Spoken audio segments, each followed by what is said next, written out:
안녕하세요 여러분, 상승미소입니다. 오늘 금요일인데요.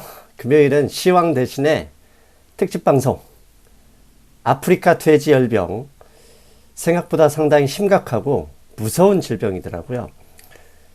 혹시 이거 딱 보시자마자 아예 뭐 관심 없어 끄시면 안 됩니다. 왜냐하면 통찰이라는 것은 모든 게 연결되어 있거든요.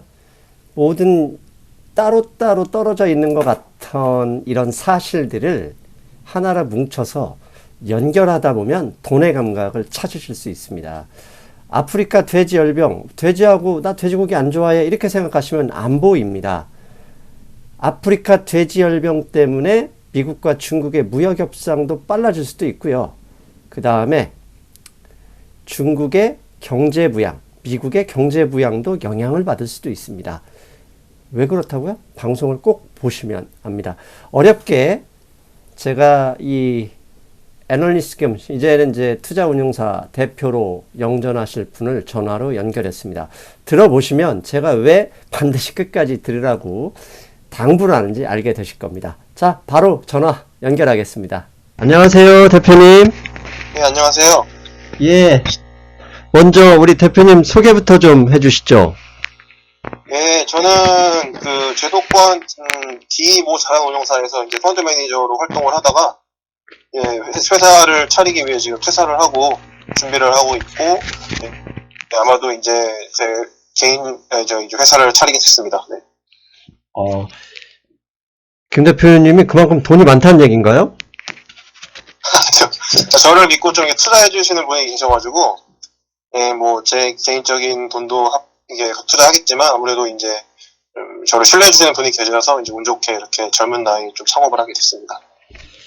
예, 제가 김 대표님을 안 게 한 6개월 됐죠, 우리? 네, 그쵸. 6개월 정도 됐죠. 예, 6개월 정도 이야기하고 대화를 해보고 이렇게 생각하시는 것을 보니까 네네. 충분히 이런 분이 왜 아직도 팀장하고 있지 했는데 드디어 우리 김 대표님을 진가를 알아보신 분이 나타나셨군요. 네, 그렇죠. 평소 우리 제 방송은 즐겨 듣습니까? 네, 그럼요. 뭐 제가 이제 아무래도 그 펀드 매니저란 직업, 그리고 이제 제가 이제 준비를 하고 있는데, 저희는 이제 뭐 대한민국에 존재하는 다양한 산업을 많이 봐야 되잖아요. 네. 그러다 보니까 이제 다 깊이 보기는 좀 힘들고, 그래서 이제 경제방송 같은 경우는 아무래도 이제 상승미소님께서 전문가이시고 하니까 보면 굉장히 많은 도움이 돼서 열심히 시청하고 있습니다. 김 대표님은 그 점 자체도 되게 마음에 들더라고요. 대한민국에서 가장 좋은 대학, 좋은 학과를 나오셨는데 또 어떻게 보면 저는 저 밑에 저기 허드렛이라는 사람인데 그런 사람의 의견까지 진중하게 들어줄 정도면 이분은 무조건 잘 되겠구나 싶었어요.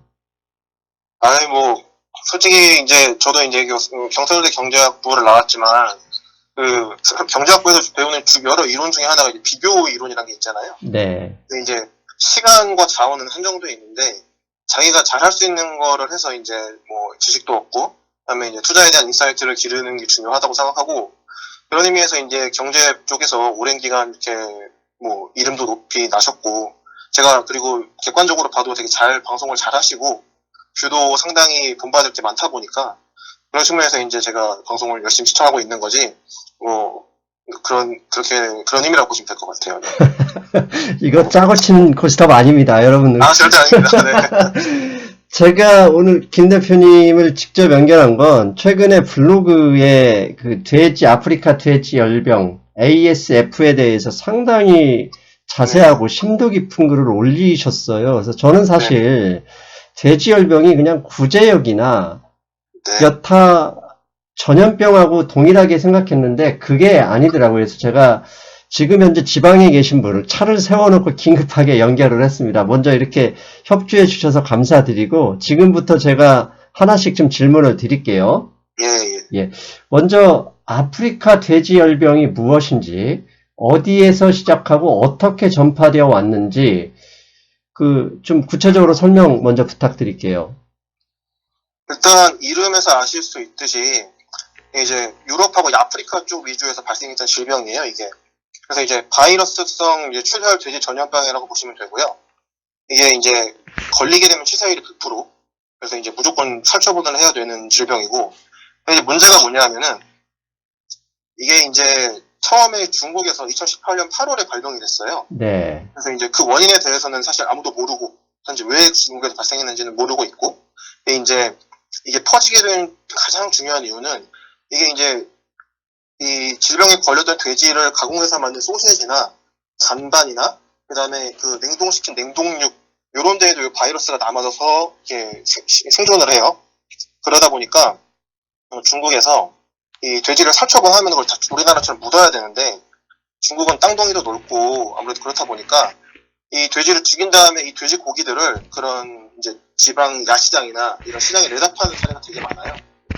그래서 이제 그런 돼지를 먹은 사람이 만약에 다른 데 가서 돼지를 만지게 되면 이 바이러스가 살아서 그 살아있는 돼지한테 옮기게 되거든요. 그래서 이거 중국 전 지역으로 퍼지는데 6개월에서 8개월밖에 걸리지 않았고, 그 다음에 이게 베트남을 거쳐 캄보디아, 필리핀까지 전염이 됐는데, 최근에 이게 태국에서도 그 치앙라이주라는 곳이 있는데, 여기서 돼지 200마리를 살처분을 했거든요. 네. 요거를 현재 의심 사례긴 한데, 태국 정부에서는 공식적으로는 이게 이제 아프리카 돼지 열병이 아니라고 부인하고 있는데, 제 생각에는 태국까지는 퍼질 것 같다라고 보는 게 맞는 것 같아요. 그러면 아프리카 돼지열병인데 유럽이나 다른 나라에서는 아직 없었고 지금 아시아 지역만 많이 있는 거네요. 이 유럽은 초토화가 됐었어가지고. 아, 이미 초토화가 됐다는 네, 얘기인가요? 네, 30년 걸렸어요. 그 유럽에서 걔네들을 없애는데 30년이 걸렸고, 이게 뭐 이제 아시아로 넘어왔고, 그래서 최근에 이제 아시아 지역을 초토화시키고 있는 상황이다라고 보시면 될 것 같아요. 예, 이 아프리카 돼지열병 ASF가 제가 앞에서 잠깐 말씀드린 것처럼 구제역 등등 여타 전염병과 달리 비교할 수 없을 정도로 무섭다라고 하는데 그 이유가 무엇인지 좀 설명 부탁드립니다. 일단 유럽의 사례에서 보면 이게 원래 구제역 같은 경우는 살처분하고 나서 이제 방역을 하면은 6개월 정도 지났을 때 그 농장에서 돼지를 다시 키워도 돼요. 근데 이제 유럽에서 관찰된 사례들을 보면 이게 몇 년이 지나도 그 토양이라든지 이런 데 바이러스가 남아있어서 이게 또 재발이 되고, 그럼 또 다시 돼지를 죽이고, 이런 게 계속 반복이 됐거든요. 그래서 이 바이러스의 일단 그 생존력이 굉장히 강하고, 그리고 이 바이러스가 자꾸 변종이 생겨요. 변종이 생기고, 이게 사람한테 전염이 되지 않다 보니까, 요거를 굳이 그 백신을 개발하려고 하지 않고, 백신 개발도 어렵고, 그래서 이거를 유럽에서는 30년 동안 못 잡았었고, 그게 지금 처음 중국으로 퍼졌다, 이렇게 보시면 될 것 같고, 그래서 지금 우리나라도 그렇지만 방금 전에도 이제 연천 이런 경기 북부를 내려와서 양주에서 지금 의심 신고가 나왔다고 하는데, 이거 어떻게 퍼지고 있는지 지금 정부에서도 전혀 파악을 못하고 있거든요. 그래서 이거를 이 질병이 왜 퍼지고 있는지를 정확히 파악할 수 없고, 그리고 이거를 백신도 없고, 그렇기 때문에 이 질병이 정말 무서운 질병이다, 이렇게 보시면 될 것 같아요. 희한한 건 이 30년 전에 이미 유럽을 한번 초토화시켰다면 네네. 백신 업체들이 백신을 개발할 만한데 개발하지 못한 겁니까? 안 한 겁니까? 이거? 둘 다 해당된다고 보시면 될 것 같아요. 왜냐면 변종이, 제가 알기로는 변종이 일단 자주 발생하고, 바이러스가 변종이 발생하고, 그다음에 이제 사람의 전염이 안 되면 사실 그걸 개발할 이유가 전혀 없고, 그리고 이게 지금 중국으로 퍼져서 굉장히 그 문제가 된 거지, 이게 유럽에만 있었으면 유럽 사람들은 그 돼지고기 자체가 뭐 주요한 단백질 섭취 수단이 아니다 보니까 그게 큰 그런 개발에 대한 인센티브가 없었던 거라고 보시면 될 것 같아요. 아, 서양, 즉 유럽 백인종들은 돼지고기보다는 소고기를 통해서 그 단백질을 보충하는 모양이죠? 아무래도 이제 이제 선진국들이다 보니까 단백질을 섭취할 수 있는 다양한 수단이 있고, 닭도 있고, 뭐 여러 가지가 있기 때문에, 돼지를 굳이 섭취 안 해도 되니까, 이분들은 아무래도, 인센티브가 떨어졌죠. 근데 중국은 얘기가 다르죠. 그렇다면 제가 제 방송에서도 중국의 CPI 소비자 물가 지수가 지금 엄청나게 높아졌고 결국은 그게 돼지고기 때문이다라고 얼핏 얘기하고 지나갔었습니다. 네. 최근에 중국의 물가 지수가 결국 돼지고기 때문이라면 네. 중국 CPI 소비자 물가 지수에서 돼지고기가 차지하는 비중, 돼지고기 가격이 차지하는 비중은 어느 정도 됩니까? 제가 정확한 숫자는 기억이 안 나는데 20에서 25% 정도로 보시면 될 것 같아요. 그래서 이거는 굉장히 큰 영향이거든요. 그 조금만 올라도. 그래서 이제 최근에 이제 시진핑 국가 주석이 그 무역 분쟁에 대해서 약간 물러서는 모습을 보이고 그 미국산 대두랑 돼지고기 수입을 하겠다라고 밝혔던 중요한 이유 중에 하나가 바로 요 이제 돼지고기 때문이라고 보시면 될 것 같아요. 왜냐면은 이 돼지고기 가격이 오르게 되면 그 인민들이 느끼는 그 물가의 어떤 상승 정도가 굉장히 클 수밖에 없거든요. 예. 최근에 그 할당제 실시하고 막 이러고 있잖아요. 네. 원표제인가? 그래가지고 그래서 그 정도로 지금 돼지고기가 부족한 상황인데 이게 향후 사실 좋아질 만한 상황이 보이지가 않아요 지금. 자, 그래서 중국 정부에서 굉장히 예민하게 반응하고 있고 그 CPI에 차지하는 비중이 25%이기 때문에 워낙 크기 때문에 그래서 이런 상황이라고 보시면 될 것 같아요. 자, 그렇다면 중국의 돼지고기 그 생산량, 그 다음에 얼마나 돼지고기를 소비하는지 그걸 좀 구체적으로 좀 숫자로 좀 표현 좀 해주시죠. 일단 중국은 돼지고기를 5,500만 톤 정도 먹어요. 1년에. 1년에. 예, 1년에. 근데 생산은 5,400만 톤 정도를 생산하거든요. 그래서 이게 요 구체적인 데이터는 이제 연구 기관마다 좀 다르긴 한데 예. 대충 100에서 150만 톤 정도의 수급 불균형이 있다고 보시면 될 것 같고요. 네. 그래서 이제 100에서 150만 톤을 수입을 하고 있죠. 현재까지는. 네. 그리고 4만 5천만 마리 돼지를 키우고 있었어요. 3억 5천만 마리. 예, 3억 5천만 마리를 네. 키우고 있었는데 최근에 이제 1억 마리 정도가 사망한 것으로 추정이 되고 있어요. 1억 마리요? 네, 1억 마리가. 이것도 이 데이터도 원래 처음에는 그 유럽이 낙농업이 발달했잖아요. 네. 유럽은 낙농업 전문 보고서가 굉장히 많이 나와요. 그런 데서 원래는 제가 알기로 작년 하반기 말쯤에 중국에서 이미 1억 마리가 도살됐다라고 보도를 했는데 이런 보고서들에서 중국 정부에서 이거를 몇백만 마리라고 굉장히 부인을 하다가 최근에 이게 1억 마리로 조금 밝혀졌고 근데 이제 더 무서운 게 뭐냐면은 이 돼지는 모돈에서 자돈이 나오고요. 예. 그러니까 모돈이 이제 엄마 돼지고 네. 엄마 돼지가 1년에 20마리 정도의 이제 자돈을 낳고 요거를 키워서 저희가 돼지고기를 먹는다고 보시면 될 것 같거든요. 네. 이 1,000만 마리가 죽었다고 하더라고요. 모돈이 1,000만 마리. 그러면 모돈이 1,000만 마리가 죽었다는 거는 얘네가 하루에 1년에 2억 마리 낳거든요. 2억 마리. 예. 그러니까 굉장히 장기적으로 수급 밸런스가 무너질 수밖에 없는 상황에 처했다라고 보시면 될 것 같아요. 그렇다면 결국 작년 8월에 이게 발생했으니까 1년 전에 한 1,000만 마리가 죽었다는 얘기는 1년 후에 2억 마리 생산이 안 된다는 의미네요. 그렇죠. 1년 보통 자돈이 나오는데 1년 반에서 2년이 걸려요. 네. 저희가 먹는 비육돈으로 나오는 게 비육돈은 그 자돈이라고 보시면 되고 그래서 말씀하신 대로 이제 2억 마리 정도의 수급 불균형이 생길 수 있다고 보시면 될 것 같아요. 자, 그렇다면 이건 이제 중국은 이렇고 그렇다면 중국이 지금 부족한 돼지고기 양, 만약 미국에서 수입해야 하는 양은 어느 정도 됩니까? 일단 뭐 보고서마다 다르긴 한데 어쨌든 1,000만 톤에서 1,200만 톤에서 1,500만 톤 이 숫자가 다르긴 하거든요. 왜냐하면 정확한 데이터를 산출하는 게 좀 어려운 분야다 보니까 어쨌든 간에 원래대로라면 100에서 150만 톤만 수입을 했던 중국이 지금은 1,000만 톤 이상을 수입을 해야 돼요. 네. 이거는 미국이 1년에 1,200만 톤 생산하는데 이 미국 전체 생산량과 맞먹거나 더 많은 숫자라고 보시면 될 것 같습니다. 네. 가끔 돼지고기 수입 이야기를 들으면 브라질이나 뭐 아르헨티나 이쪽에서 수입하는데 그쪽은 생산량이 그렇게 많이 안 되는 모양이죠? 제가 지금 밖이라서 정확한 데이터를 들어가서 봐야 되긴 할 텐데 네. 많긴 많은데 독일도 많고 되게 많거든요. 네. 근데 중국이 워낙 많이 먹으니까 네. 이 5,500만 톤 이거는 전 세계 돼지 소비량의 40% 50%예요. 이걸 중국이 다 먹어요. 그렇다면 그래서 네. 1,500만 톤 가까이 수입한다 그러면 전 세계 소비량의 20에서 30%를 중국이 다 수입해야 된다는 의미네요. 그렇죠. 중국이 거의 다 수입하는 거니까 그만큼. 자, 여기까지 이제 알아봤고 이제 한국으로 넘어옵니다. 한국은 돼지고기 소비량과 수입량이 어느 정도 됩니까? 일단 한국은 그 1,400만 마리였나? 그 정도를 키워요. 예. 우리나라에서는. 그리고 소비와 수급 우리나라는 이제 수요에 따라 좀 달라지긴 하는데 또 최근에 보시면 이베리코 뭐 돼지고기니 이런 예, 우리나라는 예. 수입산 많이 먹잖아요. 네. 우리나라는 연간 40만 톤 정도를 수입을 해요. 40만 톤. 네, 근데 그리고 우리나라 시장 가장 큰 특징은 한도는 비싸. 한국 돼지는 되게 비싸. 예. 근데 수입산은 싸요. 음. 그래서 시장이 되게 분리가 돼 있어요.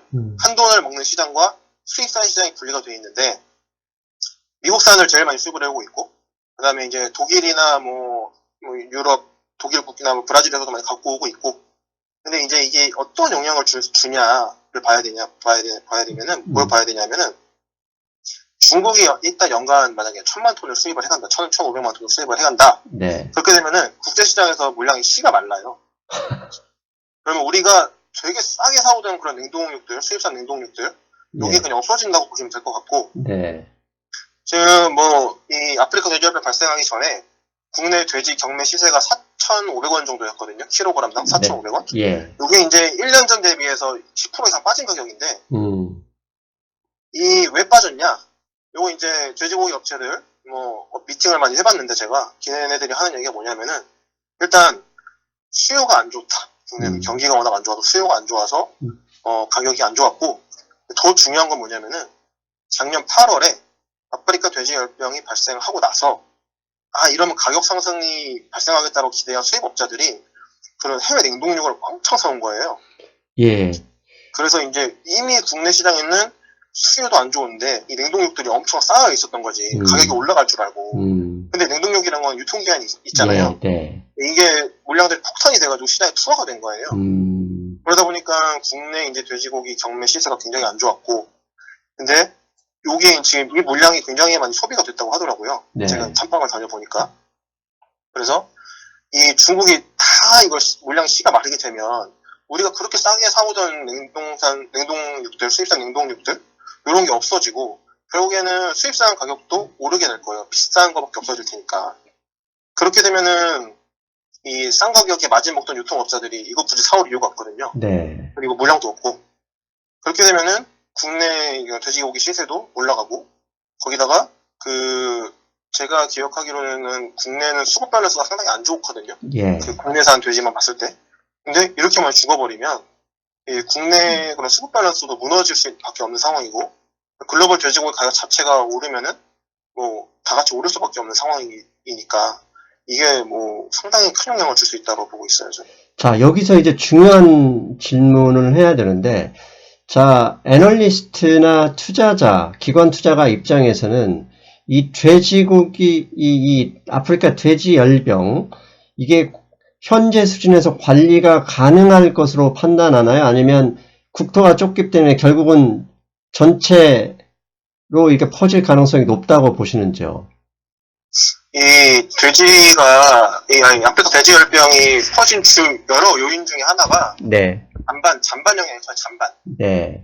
죽은 돼지를 가공해서 만든 그 잔반에 네. 아마 바이러스가 있었을 수도 있거든요. 예. 근데 이런 잔반 사료를 쓰는 데는 사실 그런 영세 농가들이 대부분이거든요. 예. 그래서 중국도 결국 그렇게 됐는데 이 질병은 아마 더 퍼질 거예요. 제가 볼 때. 더 퍼질 거라고 보고 있고 전문가들도 그렇게 보고 있는데 이게 이제 퍼졌을 때 살아남는 애들이 있을 거 아니에요. 이게 아무래도 이제 기업형 농가들 있잖아요. 기업형 네. 양돈 농가들. 이런 업체들은 좀 살아남지 않을까 시장에서는 그렇게 보고 있어요. 그래서 이런 기업형 양돈 농가들은 그래도 좀 이 아프리카 돼지열병의 영향에서 좀 덜 영향을 받지 않을까라고 보고 있고 일단 이 정도만 답변을 드릴게요. 예. 그렇다면 중국이 미국산 돼지고기를 본격적으로 수입하고 또 최근에 이제 미국산 대두를 수입해 주기로 결정을 했는데 그렇게 되면 이 두 가지 요인 때문에 국제 농산물 가격의 상승도 유발시킬 수도 있다. 이런 가능성도 있겠네요. 아무래도 영향을 줄 수 있다고 보고 있고 특히 아마 중국의 CPI에는 아마 장기간 영향을 줄 거라고 보고 있어요. 그리고 이 돼지고기 자체가 부족해지는 거기 때문에 중국은 상당히 오랜 기간 이 CPI에서 고통을 받을 거라고 보고 있고 그래서 아마 중국은 금리 인하를 하는 게 쉽지 않을 거예요. 왜냐면은 금리 인하라는 것 자체가 어떻게 보면은 이 수요를 자극하는 정책이잖아요. 예.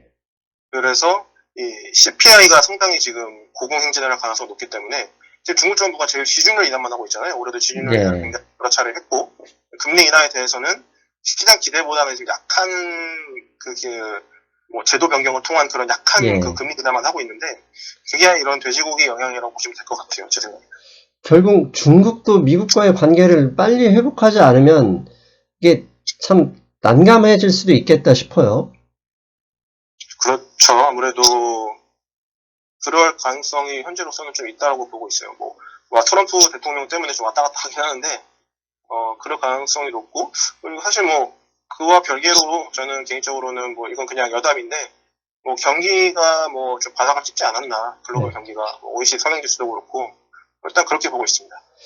그렇다면 최근에 이게 너무 이게 저기 스피커에 가까이 되면 이게 소리가 울려버리거든요. 약간 좀 떨어뜨리고 예. 최근에 이 돼지고기 관련 주식들이 테마 형태로 돌고 있어요. 뭐 사료주, 닭고기주, 백신 등등. 이런 주식, 이런 종목, 이런 업계에 대해서는 간단한 코멘트 좀 여기 우리 분명히 이런 분야에 투자하실 생각이 있거나 투자하시는 분들이 있을 거란 말이죠. 근데 좀 네. 간단한 조언 마지막으로 좀 부탁드릴게요. 일단 펀드 매니저들, 그러니까 기관 투자가들은 사실 그런 펀더멘털에 기초한 투자 아니면 사실 투자하기가 쉽지 않아요. 네. 예를 들어서 2년 연속 적자가 발생한 기업들은 투자를 못하는 운용사도 많고 그렇기 때문에 뭐 저는 개인적으로는 백신주들이나 사료주들은 그냥 완전히 100% 테마 주식이라고 보고 있고요. 그리고 테마주 매매하는 거는 뭐 테마주에 맞춰서 매매하시면 될 것 같고 결국에는 양돈 업체가 가장 실적으로 연결될 수 있는 업종이라고 보고 있어요. 양돈 업체들이. 중국에도 모건식품 같은 사례가 있고 기업형 양돈 농가들이 살아남아서 주가가 상당히 큰 폭으로 오른 사례도 있고 다만 여기서 이제 전제는 그 양돈 업체들의 기업형 농가에도 아프리카 돼지열병이 들어오지 않는다는 그래서 생물자산 평가 손실을 떨지 않아야 된다는 가정하에 양돈 업체의 주가가 저는 제일 좋을 거라고 보고 있고요. 네. 사실 테마 중에 제일 많이 오르는 게 닭고기거든요. 네. 많이 가는 호긴 같은 애들. 근데 닭고기는 만약에 가격이 올라요. 닭고기 가격이 올라서 그러면 더 많은 사람이 양기업에 뛰어들거든요. 축사를 최근에 축사를 안 내주긴 하는데 어쨌든 양계는 45일 정도면은 이제 저희가 먹는 그 닭고기가 나올 수 있어요. 네.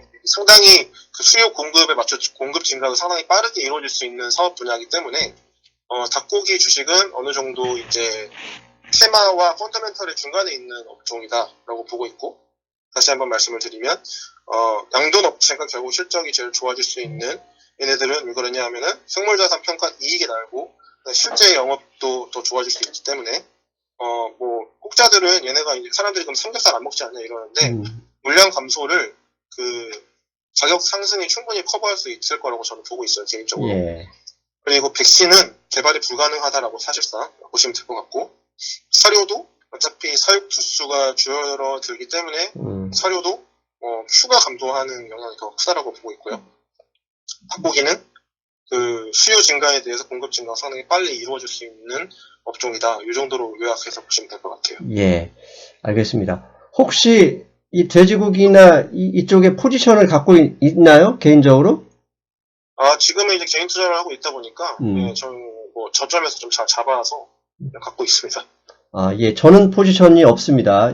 그러니까 포지션을 밝히는 이유는 사적인 이익 그런 거 관련이 없이 네. 아프리카 돼지열병이 향후 어떤 경제적으로 어떻게 얼마나 어디까지 파급될지에 대해서 알아보기 위해서 했던 방송이다. 그 말씀 드리고 싶습니다. 자, 지금 멀리 부산 쪽에 가신 것 같은데 내일 네. 올라오시면 제가 치맥 맥주 한 잔 사드릴게요. 감사합니다. 예, 고맙습니다. 네, 내일 뵐게요. 네. 수고하세요. 네.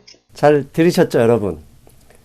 예, 우리가 모르는 것, 지식을 하나씩 쌓아가고 그 쌓은 지식을 연결하는 연습. 그게 돈의 감각을 기르는 법입니다. 아셨죠? 자, 저는 일요일에 뵙겠습니다. 여러분, 안녕.